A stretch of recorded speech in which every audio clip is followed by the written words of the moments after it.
Hi, ഇനി നാം പറയാൻ പോകുന്ന കാര്യം എന്ന് പറയുന്നത് ഒരുപാട് പേര് ഹിപ്നോട്ടിസം പഠിക്കുന്നുണ്ട്, ഹിപ്നോട്ടിസം ചെയ്യുന്നുണ്ട്.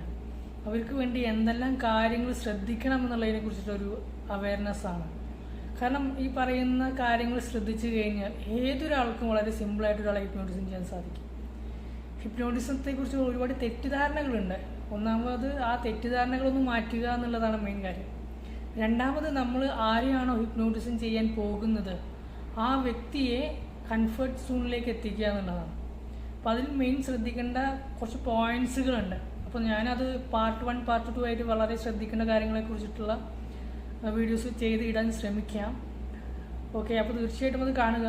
കാരണം ആ പാർട്ടുകൾ, ആ കാര്യങ്ങൾക്ക് വളരെ വ്യക്തമായിട്ട് ശ്രദ്ധിച്ചു കഴിഞ്ഞാൽ നിങ്ങൾ ഒരാളെ വളരെ സിമ്പിളായിട്ട് ഹിപ്നോട്ടിസം ചെയ്യാൻ സാധിക്കുമെന്നുള്ളതാണ്.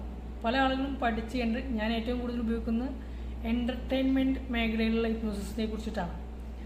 അപ്പോൾ എൻ്റർടൈൻമെൻറ്റ് മേഖലയിൽ നമുക്ക് ഒരാളെ ഇപ്പോൾ സ്ട്രീറ്റിൽ വെച്ചിട്ടായിരിക്കാം, അല്ലെങ്കിൽ സ്റ്റേജിൽ വെച്ചിട്ടായിരിക്കാം, പെർഫോമൻസ് സമയത്തായിരിക്കാം ഹിപ്നോട്ടിസം ചെയ്യുന്ന സാഹചര്യങ്ങൾ വരുന്നത്. അപ്പോൾ നിങ്ങൾ ഹിപ്നോട്ടിസം ചെയ്യാൻ തുടങ്ങുന്നതിന് മുന്നേ അവരെ പേര് കാര്യങ്ങളെല്ലാം ചോദിച്ച് മനസ്സിലാക്കുക. അവർക്ക് എന്തെങ്കിലും ഹെൽത്ത് ഇഷ്യൂസ് ഉണ്ടോ എന്നുള്ളത് മനസ്സിലാക്കുക. അങ്ങനെ ഓൾറൗണ്ട് അവരുടെ മാനസികമായിട്ടുള്ള ശാരീരികമായിട്ടുള്ള പ്രശ്നങ്ങളെ മനസ്സിലാക്കിയതിന് ശേഷം മാത്രം ഹിപ്നോട്ടിസത്തിന് മുതിരുക എന്നുള്ളതാണ്. എന്തുകൊണ്ട് ഇത് പറയുന്നു എന്നുള്ളത്, ഇപ്പോൾ നിങ്ങൾ ഒരു പക്ഷേ ഒരാളെ ഹാൻഡ് ഷേക്ക് മെത്തേഡ് ആയിരിക്കും, അല്ലെങ്കിൽ ഏതെങ്കിലും ഒരു മെത്തേഡ് ഉപയോഗിച്ചിട്ടായിരിക്കും ഹിപ്നോട്ടിസം ചെയ്യാൻ ഉദ്ദേശിക്കുന്നത്. ഒരു പക്ഷേ ഒരു ഹെൽത്ത് ഇഷ്യൂ ഉള്ളൊരു വ്യക്തിയാണ്. നിങ്ങൾ അത്തരത്തിൽ ഹിപ്നോട്ടിസം ചെയ്യുന്ന സമയത്ത് എന്തെങ്കിലും സംഭവിക്കുകയാണെങ്കിൽ അത് നിങ്ങൾക്ക് പിന്നീട് പ്രശ്നമായി മാറും. നിങ്ങൾ ചെയ്തതുകൊണ്ടാണ് എന്നുള്ള ബാക്കിയുള്ള ആളുകൾ പറയാനുള്ള സാഹചര്യങ്ങൾ കൂടും.